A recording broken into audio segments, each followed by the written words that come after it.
नमस्कार, आप देख रहे हैं CWB हिंदी न्यूज।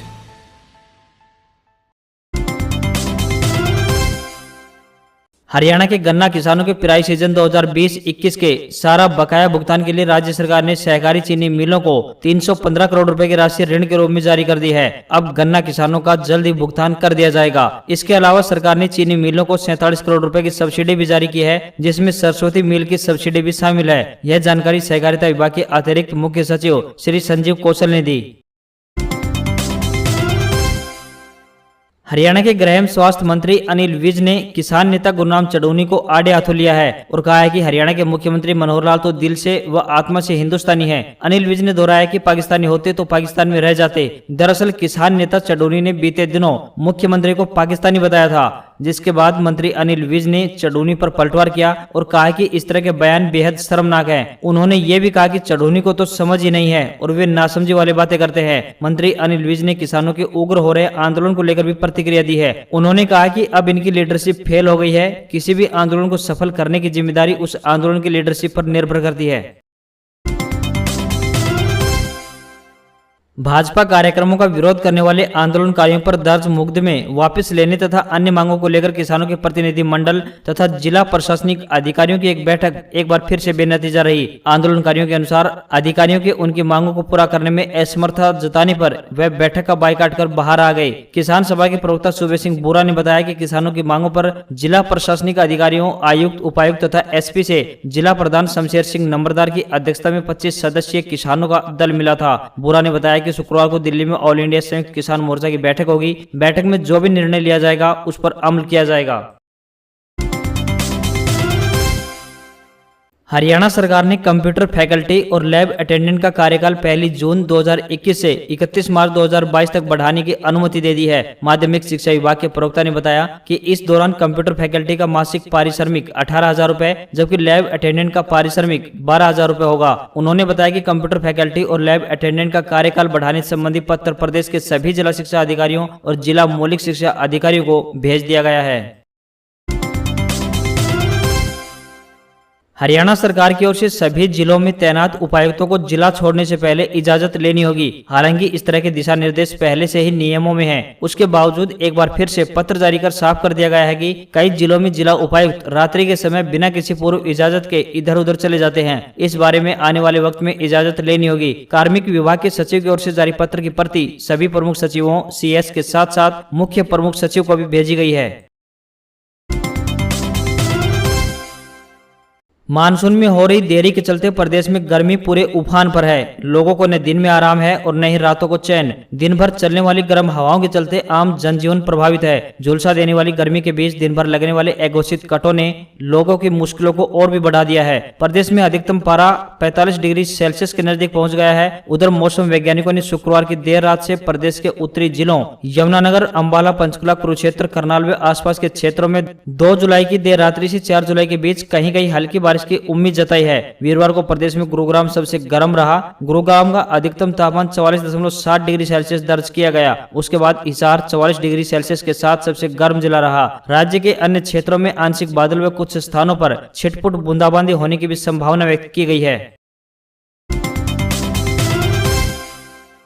हरियाणा स्कूली शिक्षा निदेशालय का नया कारनामा सामने आया है। जिस अधिकारी के खिलाफ शिकायत दी उसे ही जांच अधिकारी बना डाला, यानी बिल्ली ही दूध की रखवाली करेगी। दरअसल शिक्षा विभाग में तैनात कर्मचारी संतोष कुमार ने भिवानी जिला शिक्षा अधिकारी अजीत सिंह के खिलाफ 23 अप्रैल को CM विंडो में शिकायत दी थी। संतोष कुमार ने CM विंडो की शिकायत में आरोप लगाया था कि भिवानी के शिक्षा अधिकारी ने एक ही समय में 2 जगह सरकारी नौकरी का लाभ लेकर सरकार को गुमराह किया है और 50% दिव्यांगता का प्रमाण पत्र भी बनवाया था, जिसके जरिए शिक्षा विभाग में नौकरी में पदोन्नति का अनुचित लाभ भी उठाया था। संतोष कुमार ने मांग उठाई है कि एक के बाद एक सरकारी नौकरी का एक ही समय में लाभ उठाने वाले अधिकारी के खिलाफ गंभीर आरोपी की निष्पक्ष जांच कराकर कार्रवाई करने की बजाय शिक्षा निदेशालय ऐसे अधिकारियों को बचाने में जुटा हुआ है। उसने इस मामले की उच्च स्तरीय जांच की भी मांग उठाई है।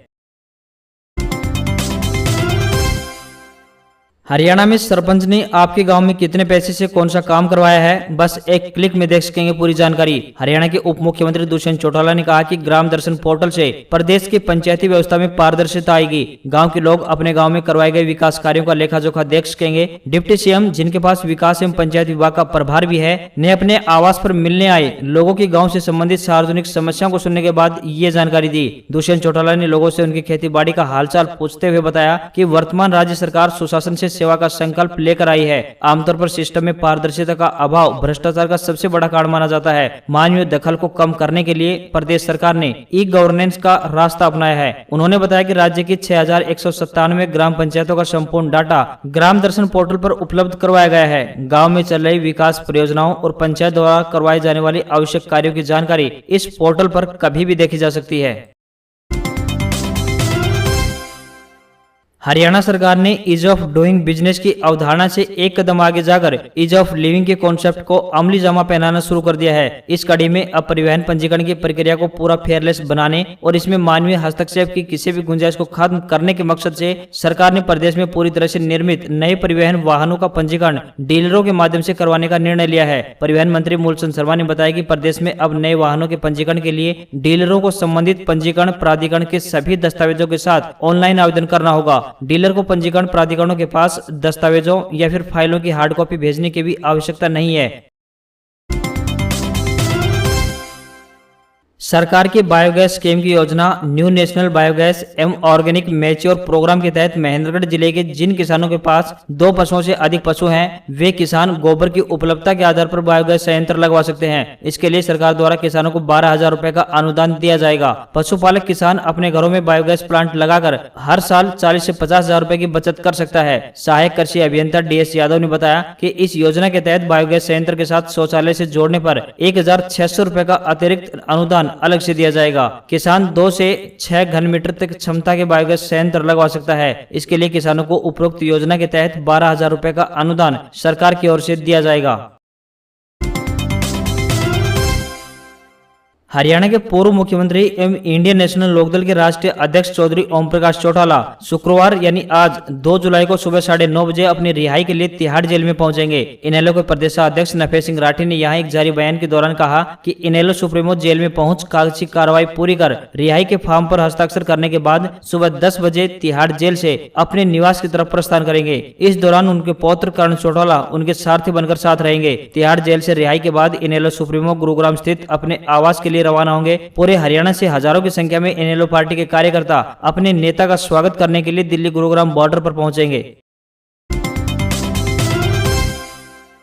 हरियाणा में वृद्धावस्था, विधवा, दिव्यांगता आदि सहित समाज कल्याण विभाग की पेंशन योजना का लाभ उठाने के लिए पात्र व्यक्ति का परिवार पहचान पत्र होना अनिवार्य है। जिन पात्र व्यक्तियों ने अभी तक अपने परिवार पहचान पत्र नहीं बनवाया है, वे समय रहते इसे बनवाना सुनिश्चित करें। सभी पेंशन धारक अपना परिवार पहचान पत्र निकटतम अटल सेवा केंद्र में जाकर बनवाएं। पेंशन के साथ साथ अन्य सभी सरकारी योजनाओं का लाभ परिवार पहचान पत्र के माध्यम से प्रदान किया जाएगा। आपको यहाँ पर यह भी बता दें कि नागरिक पहचान पत्र बनने के उपरांत व्यक्ति को समाज कल्याण के कार्यालय तक चलकर आने की भी आवश्यकता नहीं पड़ेगी। पात्र व्यक्ति का डाटा अपने आप ही समाज कल्याण विभाग की साइट पर अपडेट हो जाएगा।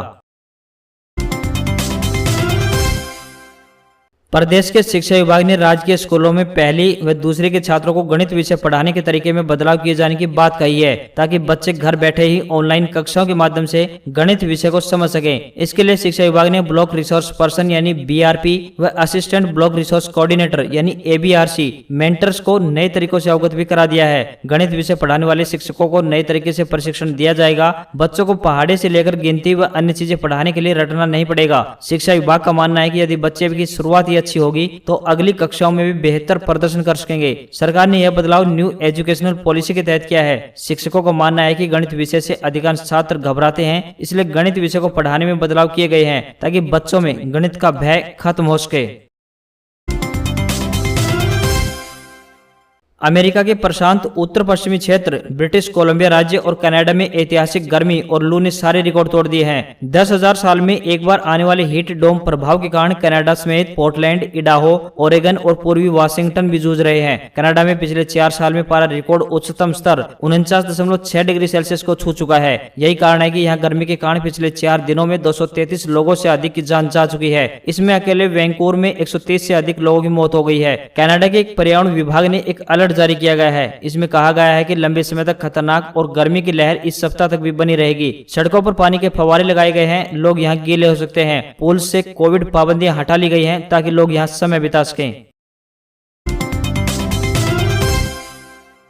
पेट्रोल डीजल के बाद अब सरकार ने 14.2 किलो वाले घरेलू गैस सिलेंडर के दामों में बढ़ोतरी की है। अब आपको इस सिलेंडर पर 25 रुपए 50 पैसे ज्यादा खर्च करने होंगे। राजधानी दिल्ली में अब बिना सब्सिडी वाले घरेलू एलपीजी सिलेंडर के दाम 809 रुपए से बढ़ाकर 834 रुपए 50 पैसे कर दिए हैं। इसी तरह देश के अलग अलग शहरों में नई कीमत लागू हो चुकी है। दिल्ली में इस साल जनवरी में एलपीजी सिलेंडर का दाम 694 रुपए था।